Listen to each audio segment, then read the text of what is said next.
Boa tarde, meu nome é Alessandra Ávila, sou estudante da Escola Estadual Professora Paulina de Melo Porto. Estou no segundo ano do ensino médio e sou bolsista BIC Júnior. E hoje vou apresentar para vocês o potencial da camomila, da casca da cebola e da azedinha em chás caseiros contra bactérias patogênicas. E esse trabalho foi orientado pelo professor Tomás Valente de Oliveira. Fazer uma leve introdução sobre o nosso trabalho. A gente utilizou a receita das nossas avós. A gente se reuniu no laboratório da UFO, pesquisou as receitas que as nossas avós faziam para a gente, anotou e escolheu duas receitas entre elas para a gente poder pesquisar a fundo se tinha alguma ação antibacteriana nessa receita que a nossa avó preparava. Por que a gente utilizou essas receitas? Porque elas são passadas de geração em geração. É um conhecimento tradicional, popular, a gente utiliza para curar enfermidades até hoje, não é algo atual, é algo utilizado desde o Egito Antigo. Por que a gente utilizou elas? Porque ela é muito fácil encontrar no nosso dia a dia. Por exemplo, a camomila, a casca da cebola e da azedinha, que foram utilizadas nesse estudo, é muito comum. A gente encontra camomila em lojas de produtos naturais, a casca da cebola no supermercado, e geralmente a gente joga fora ela, e a gente observou que ela tem um potencial antibacteriano.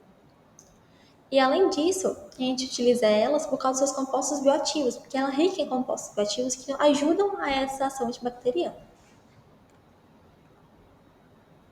O objetivo do nosso trabalho é avaliar a eficácia da ação antibacteriana do composto do chá de camomila, chá de casca de cebola e extrato da azedinha frente a bactérias Pseudococcus aureus. Agora eu vou explicar um pouquinho da metodologia. A gente utilizou o meio de extratos aquosos por meio de infusão ou maceração. Também utilizamos discos de papel para fazer a mergulhada no extratos aquosos, utilizamos o meio PCA e também para avaliar a ação do antibiograma a gente utilizou o MGG. Agora eu vou aprofundar um pouquinho na nossa metodologia. O meu PCA foi preparado com extrato de carne, cloreto de sódio IH e água destilada. O pH foi mais ou menos 6,5 e foi esterilizado numa autoclave por 120 graus Celsius por 15 minutos e posteriormente colocados na placa Petri até já esterilizada até solidificar. A gente também preparou a suspensão bacteriana da bactéria Streptococcus aureus e depois inoculamos ela na placa Petri por meio do método Splat.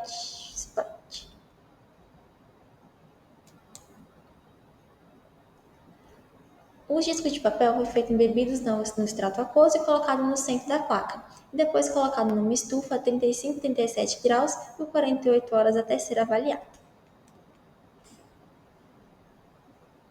Como eu havia falado anteriormente, a gente utilizou uma GG para calcular a ação do antibiograma.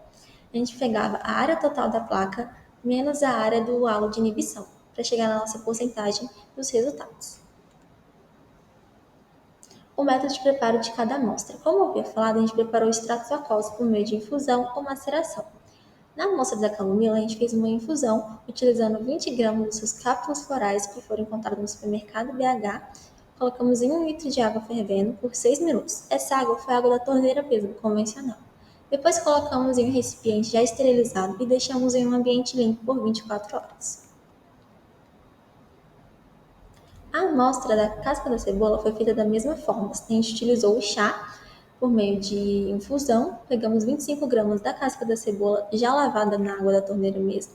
Utilizamos também 1 litro de água fervendo da água da torneira e deixamos por 6 minutos. Posteriormente, pegamos, colocamos em um recipiente já esterilizado e deixamos em um ambiente limpo por 24 horas.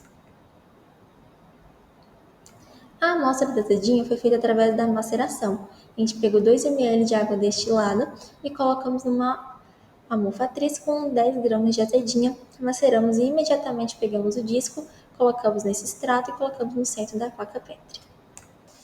Agora a gente vai avaliar nossos resultados. O chá de camomila foi o que apresentou uma inibição de 4,7%. A casca da cebola apresentou uma taxa de inibição de 3,8% e a azedinha uma taxa de inibição de 3,9%. Agora eu vou aprofundar nos nossos resultados. Como foi visto, a camomila apresentou um resultado de 4,7%, com desvio padrão de mais ou menos 1,1%, frente à bactéria Streptococcus aureus. Também é possível observar o seu halo de inibição, o que comprova que tem a sua ação antibacteriana, que tem um potencial antibacteriano.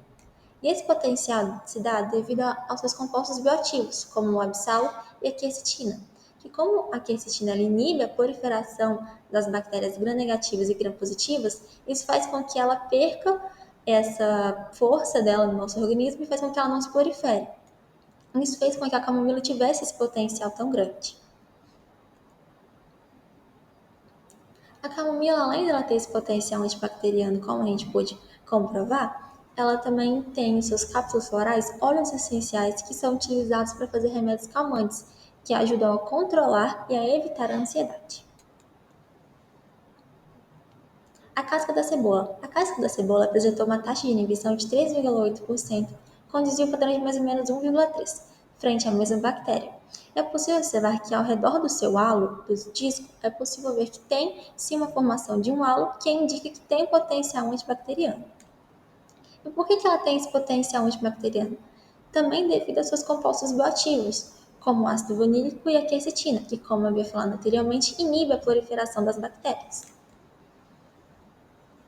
Na literatura não tem muito falando sobre o chá de casca da cebola, mas tem falando sobre extratos concentrados, que foi, por exemplo, um estudante de medicina aqui da Unipan fez um estudo que utilizou 10 gramas da casca da cebola para 5 ml de álcool. Isso fez um extrato concentrado que utilizou para fazer um experimento têxtil que comprovou 10% de inibição.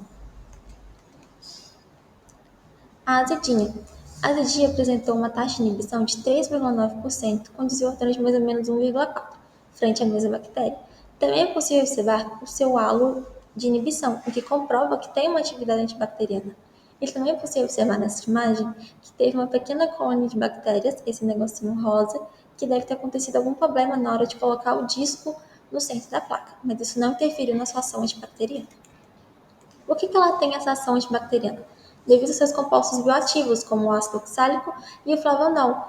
O flavonol ele inibe a síntese do metabolismo da bactéria, que faz com que ela não se desenvolva no nosso organismo. Não tem muito falando sobre a azedinha na literatura, mas o pouco que tem é falando sobre a sua ação antioxidante e que é rica em vitaminas.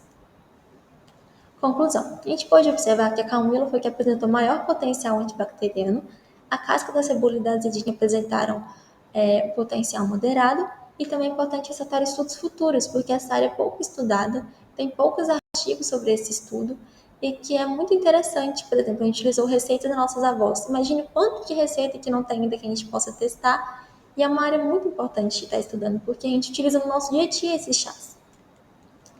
Eu queria agradecer também a FAPEMIG, ao CNPq e à UF por ter dado essa oportunidade para a gente e ter concebido as bolsas.